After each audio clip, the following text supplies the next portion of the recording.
And welcome to Tuesday evening here at KLRN. This is Brad Slager, and I wanted to introduce you to a brand new venture here. This is something of a pilot episode for a new show that I'm looking at called Riffed from the Headlines, where I want to delve into the media, the industry, the press, and the journalism ethical problems that have taken place. I want to cover all of the misdeeds, the malaprops, the mistakes, the manufactured news, and the malpractice that we see in the mainstream media. I know I'm not really shocking anybody when I tell you that the press is biased and slanted towards one side, but I've been finding more and more ways to explain exactly how this takes place. Over the past year with the pandemic, and I'm normally split my time with entertainment writing. I cover a lot of the business side of Hollywood.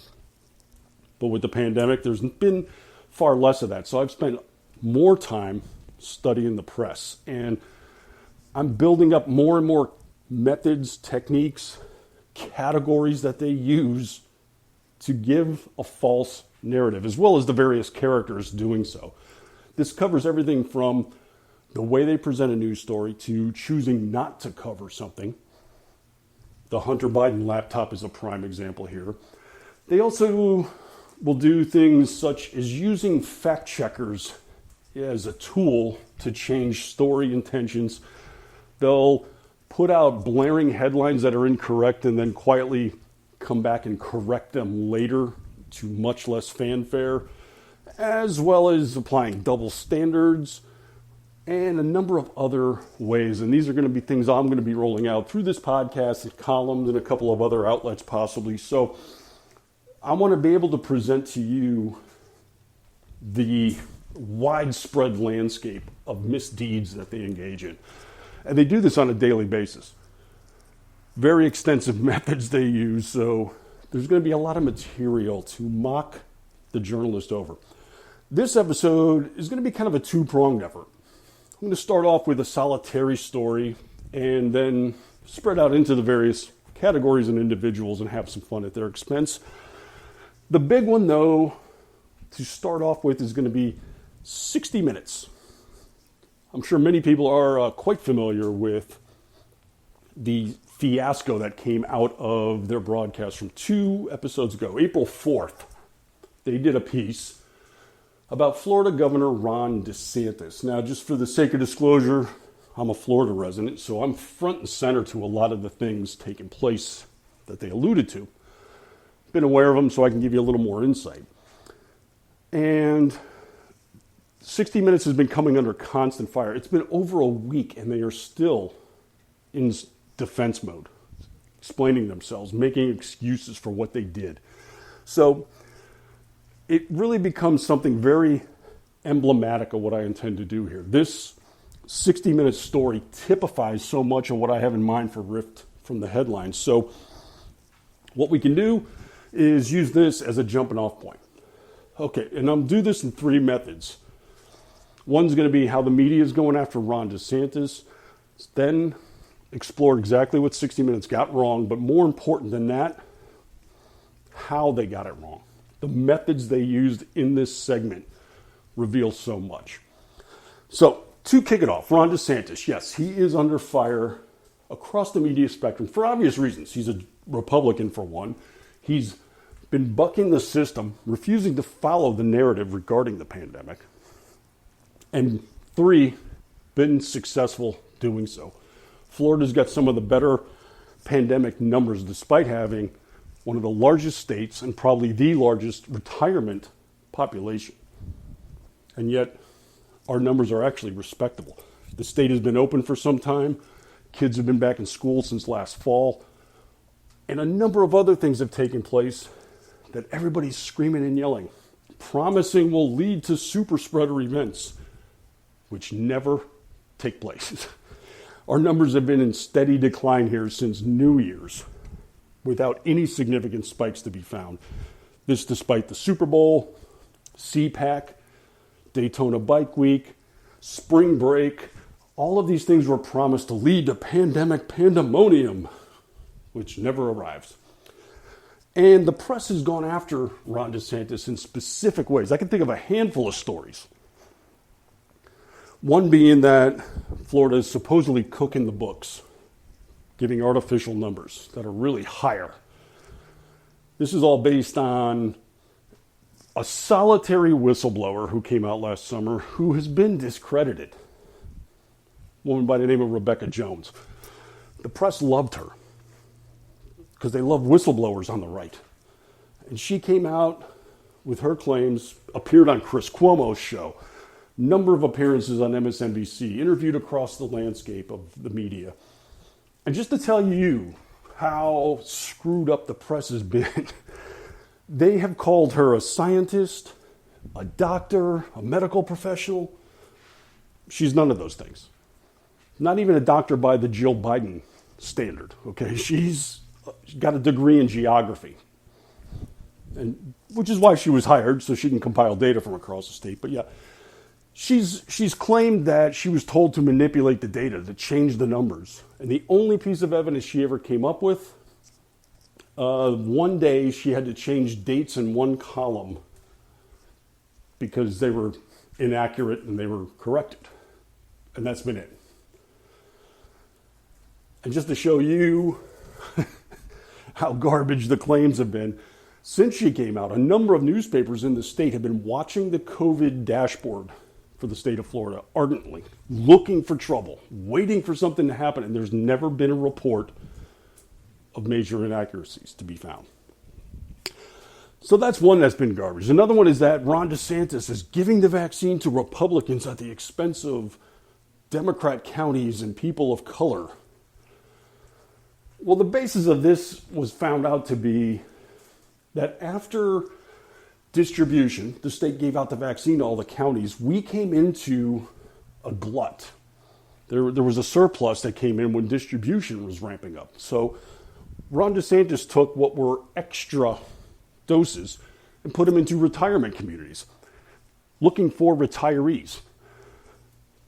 And, well, sure, the elderly tend to vote more and maybe become more GOP in number, but the truth of the matter is he was basing this on age.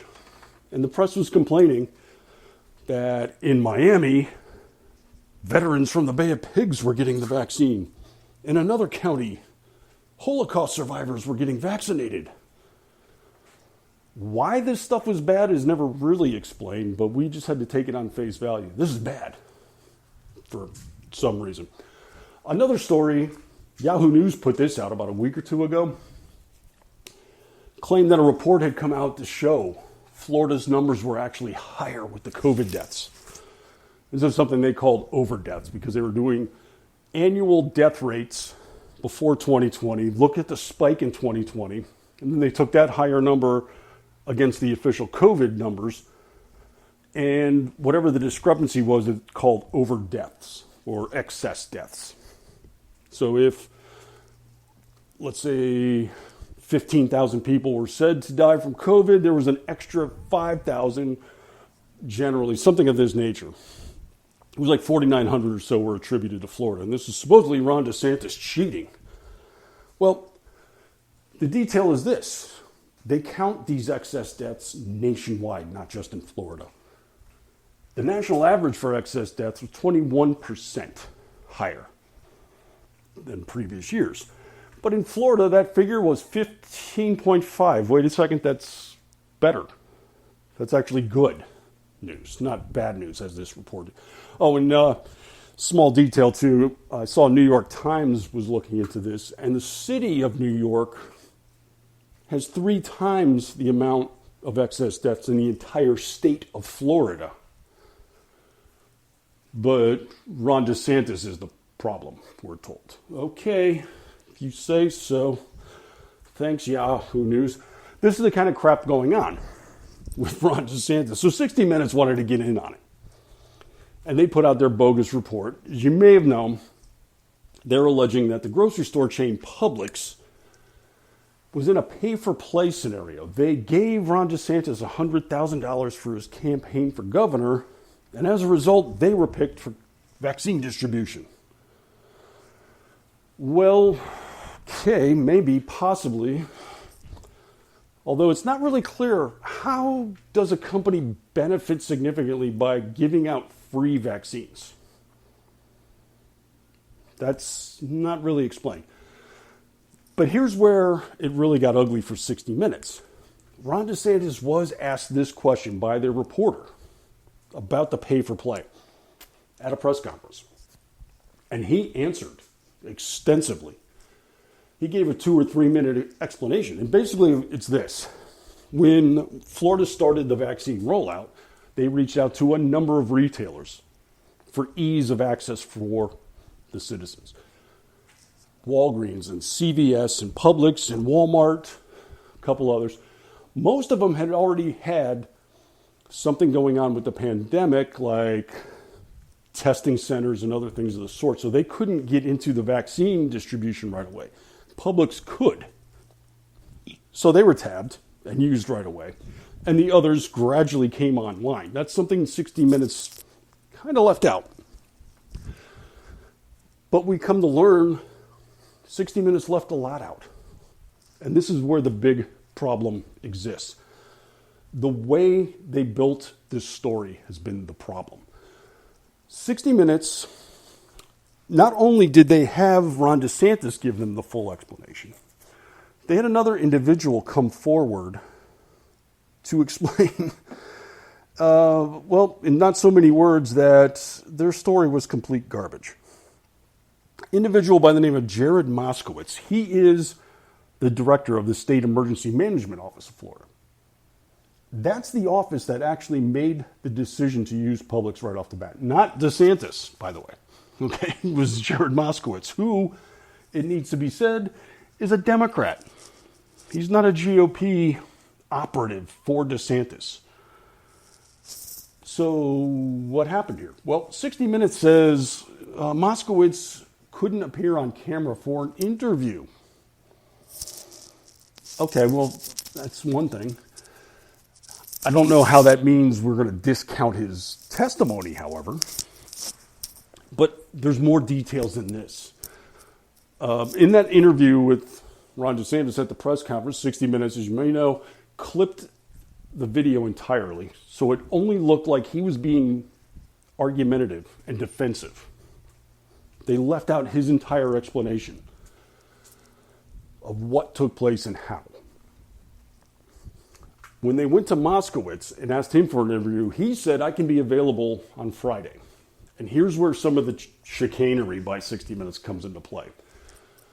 The Friday before the Sunday broadcast was too late. 60 Minutes couldn't do it, they said, because of pandemic concerns. Their crew and everything had to be distanced properly and such. So Friday was too late. Well, okay, how about a video conference, he says. Like Moskowitz offered himself up and said, hey, we can do this on a computer, can't we? No, that's not acceptable. However, if you watch the broadcast, we see the segment reporter speaking to a state representative on a Zoom call. What's going on there? Oh, turns out the state rep was being very critical of Ron DeSantis and had negative things to say. So they can make the adjustment for her to be on Zoom with the state rep, but not with Moskowitz. But here's where it gets really ugly. Not only did Moskowitz tell them, but 60 Minutes has admitted that they spoke to him on a number of occasions, and he told them flat out, the story's garbage. This is my decision, had nothing to do with the campaign donation. Your story's garbage. And 60 Minutes even claimed, hey, we incorporated that in our report. Except they did not. Nowhere in the report did you see the Moskowitz explanation. You did not see Ron DeSantis giving his answer. They completely ran with this. And here's how much garbage appeared in this piece. You have this news outlet manipulating video, omitting pertinent facts, testimony from multiple sources. You have them contorting standards when it came to interviews. You have them making a bold accusation of bribery with zero proof and They don't even provide a benefit to derive from the bribery. Any one of these is problematic enough, and for all of them to take place is horrible, and for all of them to be delivered by 60 minutes makes it even the worst. But very few people in the press want to say that. So I'm going to take a quick break here. When I get back, what I'm going to do is show some of the reactions in the media to this 60 Minutes piece and use that into a jumping off point to get into some other categories. So stick around, be right back in a few moments.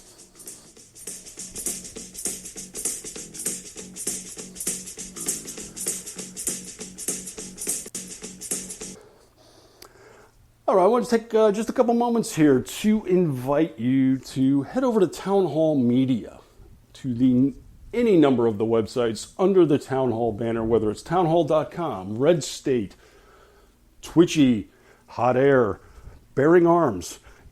We are your outlet for the news. We give you undiluted, unafraid news delivery on a wide variety of subjects at a wide variety of platforms. And we have something special we've been offering up for our readers called the VIP program. And this is a way for you to get some exclusive content and at the same time have access in this growing age of hostility towards outlets like ourselves. The tech giants have been clamping down and making it harder and harder for conservative voices to be heard. So the VIP program is your solution to have access to the content you want. This is a tiered program where you can make a choice as to how much content you want specifically for you. At the bronze level of VIP, you can get ad-free viewing and give you unencumbered readership at your favorite site. If you go to the silver level, this will entitle you to a variety of special VIP selections that are only available to subscribers. So whether it is exclusive articles, podcast, video specials, even live interactions with some of your favorite Town Hall Media notary names, you can do all of that through your choice of site on the silver level. And if you go to VIP Gold, you can access all of the VIP content from all of the Town Hall sites. And this is the opportunity to get you all the content you desire, because right now, if you sign up and use my name, Slager, Slager, you can get significant discounts on your subscription prices so you can have access to the content you desire. So go now, sign up for VIP, and let Town Hall Media be your choice to be your voice.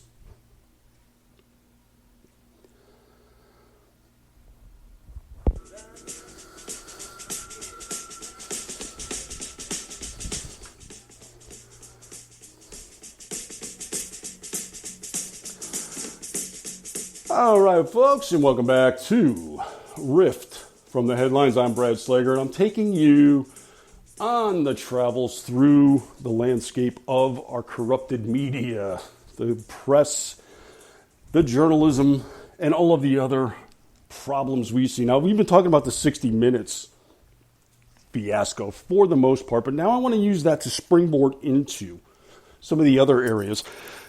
One of the major outlets for supposed journalist ethics is the Poynter organization. If you're not familiar with them, Poynter is Poynter. And this is kind of a, I don't know how to describe it. They're a little bit of everything regarding the journalism industry. They have teaching at the Poynter Institute. They also cover a variety of aspects of the press, including the ethics. This is one of the things they brag the most about, that they are the overseers, almost like an ombudsman of the industry, except Poynter's been proven over the years to be rather left-leaning. So they're not exactly an unbiased source, and we see that with their approach to 60 Minutes here.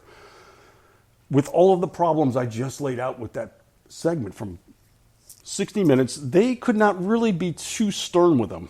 They said that, quote, 60 Minutes misses the mark. It's about the harshest assessment they came up with that garbage segment. They went on to describe it as being, quote, a sloppy moment on Sunday's show. Sloppy.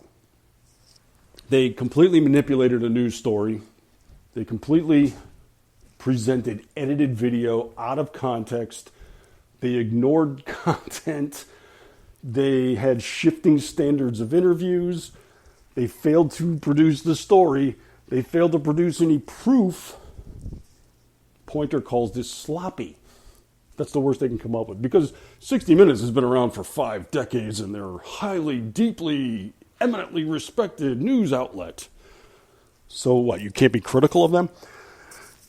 But this has been seen throughout the journalism area. And this is going to take us into one of our other categories.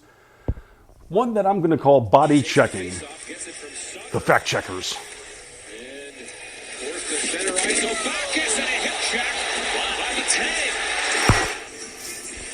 So I'm going to take them to the boards and drive them through the glass. Because here's what Pointer also provides for us. They are the outlet for the fact check PolitiFact.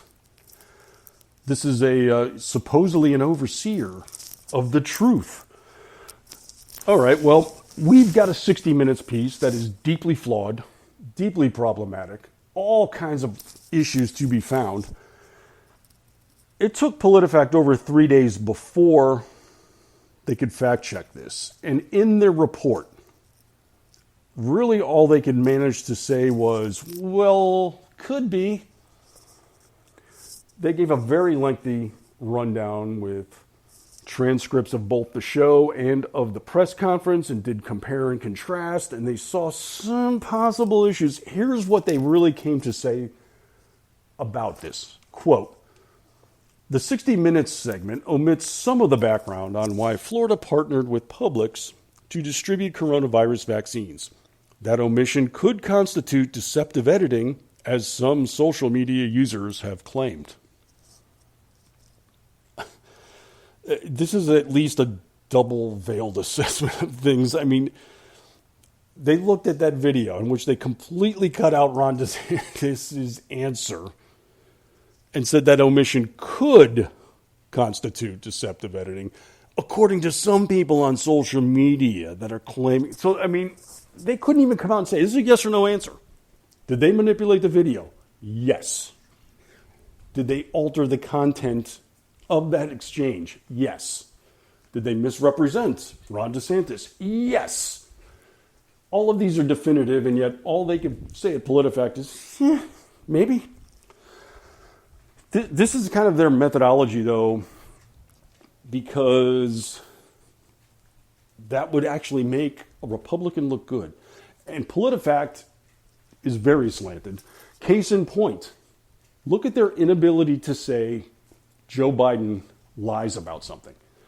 Let's recall, when Donald Trump was here, the man couldn't get up to a podium and belch without people screaming he lied about something.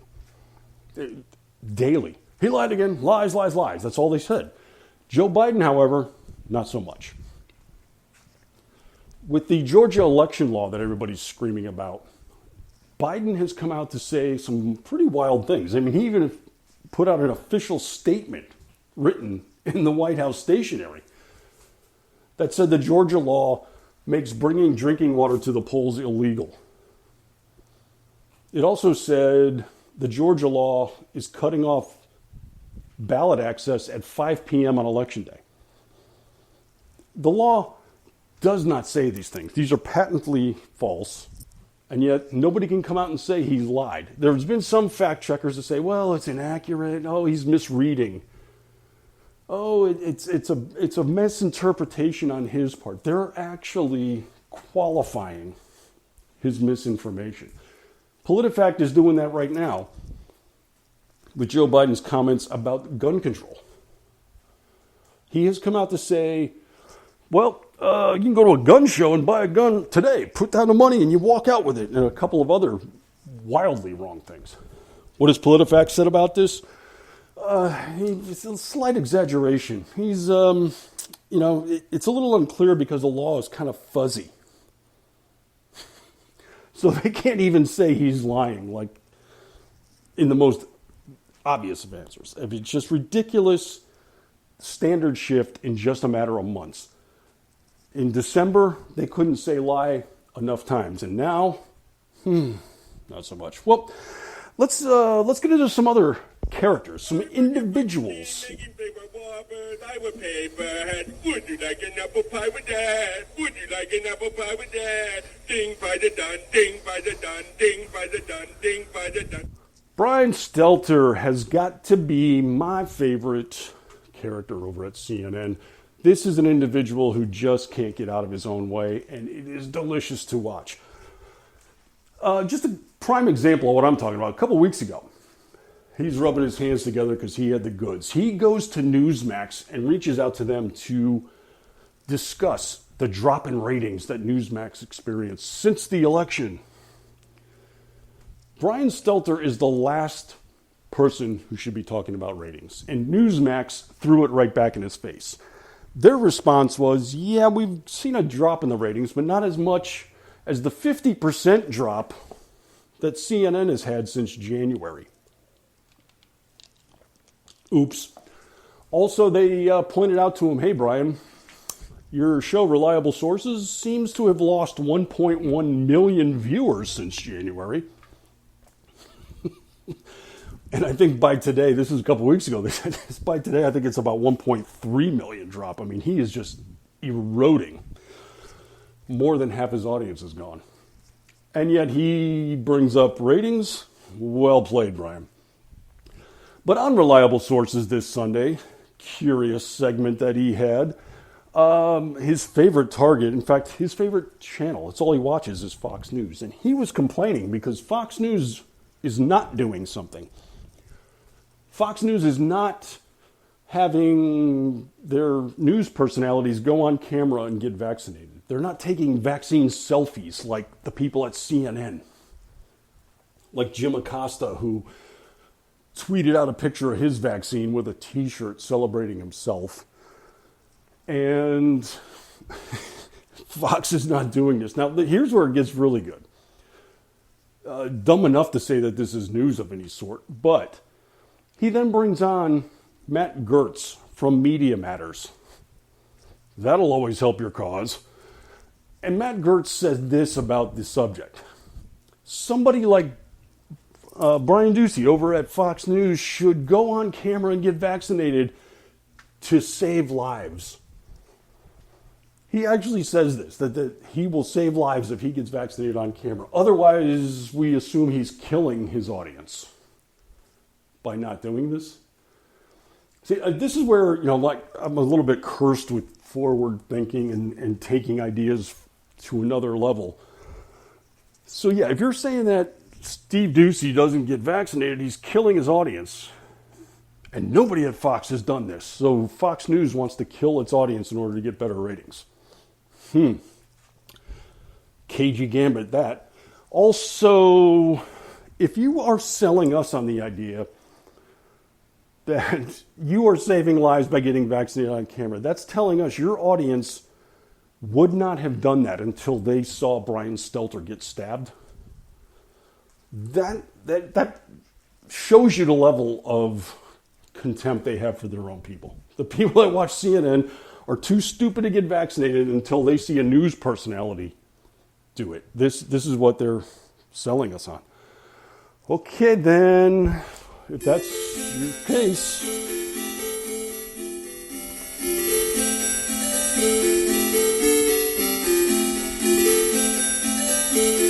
Okay, I had to. That's the theme song for the video game Tapper. Because we're getting into Jake Tapper next. This is an individual who used to be somewhat respected. I mean, people on the right actually had a level of acceptance of Jake Tapper, but Donald Trump really broke the man. And we're seeing more and more of this lately. He's in a sliding position. Jake recently, he put out, just to show you a level of obliviousness, he put out a report that came out of Reuters. It was actually a poll that showed supposedly 50% of Republicans think the Capitol riot in January was a peaceful protest.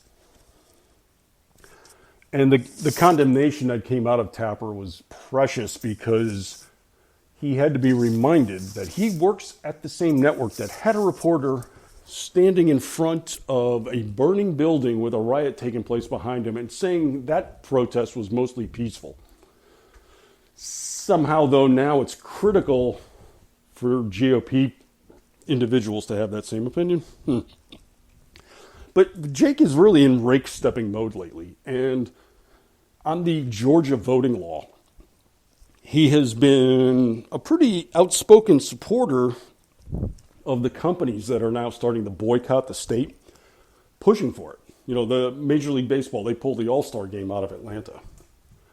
Well done, folks. Yeah, we oppose racism, so we're going to make as much economic impact as possible on the city with a 50% black population. 30% of the businesses in Atlanta are black-owned, it is estimated. So yeah, by all means, take that money and run to Colorado, Denver, 80% white.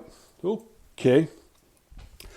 Well, Jake supports this, and he says that, well, if they didn't pull out, the players were most certainly going to be hit with questions about boycotting the game consistently. This is Jake Tapper's impression of things. Well, who would be asking those questions, Jake? Wouldn't it be the press? You're saying that, these poor players would be badgered by you. Yeah, effectively. But for him to take this position, to support businesses boycotting Georgia, and individuals like players should boycott the state. What about you, Jake? Because CNN, well, they are located in Atlanta, Georgia, are they not? So does that mean you and the other CNN personalities are expected to boycott the state? I think so. I mean, following your logic, that's all I'm doing. All right, got one last feature here. Going a little over time here, but we got to squeeze this one in. It's a segment I call the Pulitzer Prize nominations. And I want to recognize some of the glorious and significant reporting going on that's Pulitzer-worthy in the journalism circles. So, let's see. Over in Cincinnati, on-the-ground reports came overnight last week where monkeys were seen strolling throughout the city, climbing trees. Video footage was coming in with gauzy images of these simians taking over the town. And the next morning at sunrise, cameras flooded out into the streets to see if they can capture the wildlife. And they actually did, which turned out to be turkeys. That was the hysteria. We saw widespread live footage throughout the night of these supposed monkeys that turned out to be turkeys. Thank you, guys. But I think the big nomination last week comes from CNN. Because let's face it, if you want to tap into the racial strife and construct of this country, CNN is going to be our source. And they found the latest issue to really bring us the gripping hatred in this country. They found racist font. Racist font, F-O-N-T is the word there. They found a particular font that's called Chop Suey. I'm sure we've seen this in some capacity where basically these are triangles that are extended and curved into letters.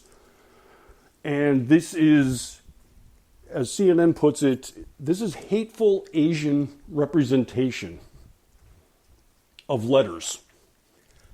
The font used for letters is now considered racist, according to CNN.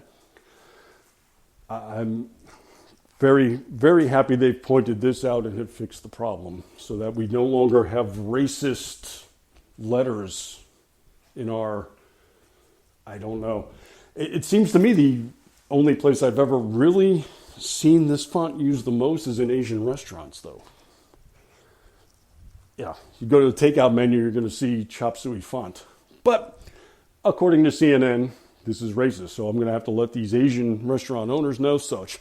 All right, well, that's going to wrap us up for this premiere episode of Riffed from the Headlines. And I want to thank everyone for listening. Stick around because next comes our regular Tuesday feature. Myself and Aggie Reekin are going to be together as we open the cocktail lounge for you. So stick around, and thanks for listening, folks.